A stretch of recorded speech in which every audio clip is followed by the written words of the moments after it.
Au Rayon X vous présente cette semaine le cas clinique d'un patient de 65 ans, dont le scanner cardiaque réalisé au cours d'un bilan cardiovasculaire révèle une sténose de l'artère interventriculaire antérieure. Une lésion asymptomatique confirmée à l'angiographie, dont les mesures réalisées sur l'impact fonctionnel sont jugées significatives, nécessitant alors un geste d'angioplastie.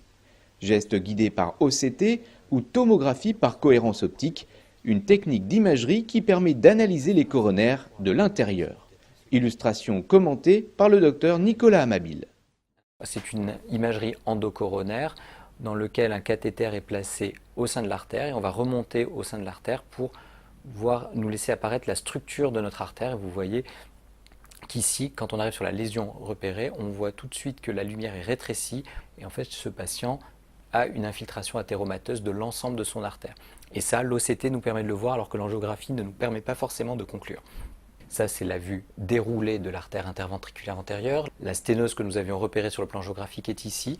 Et on peut faire, comme vous voyez, des analyses étagées. Ça, c'est un segment d'artère qui a une allure normale en OCT. Comment on le sait? On voit les trois tuniques caractéristiques de la paroi artérielle, l'intima, la media, l'adventice.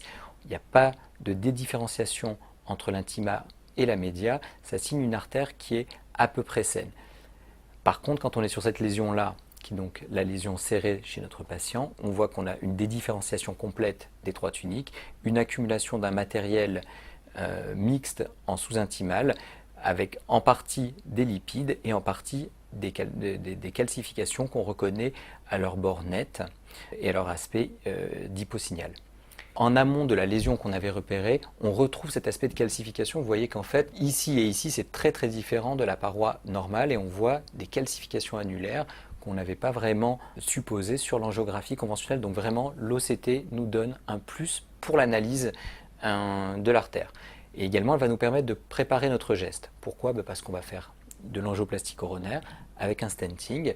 Et pour ça, j'ai besoin de savoir quel est le stent que je vais choisir, quelle est la longueur du stent, les dimensions, et puis quelle technique de bifurcation on va appliquer. On va donc définir les zones où on va mettre les bords de notre stent. On voit tout de suite qu'il est difficile, soit on prend un stent de 3,5 mm qui va être trop grand pour l'aval, soit on prend un stent de 2,5 mm qui va être trop faible, trop petit pour l'amont de l'artère.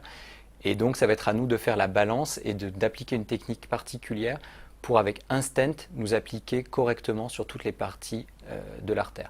Et encore une fois, l'OCT nous a permis de bien préparer notre geste et il va nous permettre de bien contrôler notre geste. Ça, c'est l'artère normale qui est la distalité de notre artère.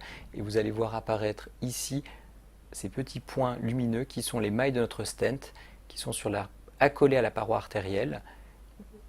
Et on voit qu'ils sont correctement apposés. Un petit peu de protrusion de matériel ici, l'ostium de notre branche diagonale qui vient ici, mais on continue à avoir une bonne apposition, un résultat qui est très satisfaisant. On se rend compte également que quand on fait de l'angioplastie, on n'enlève pas les plaques d'athérome, on les refoule, et le but est juste d'obtenir une lumière artérielle correcte et qui permette qu'un flux sanguin adéquat puisse exister.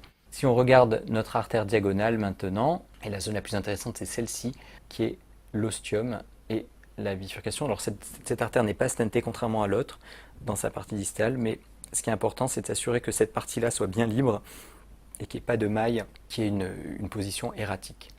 À partir d'une acquisition de 5 secondes dans l'artère, on peut reconstruire complètement, comme vous voyez, la structure de notre stent.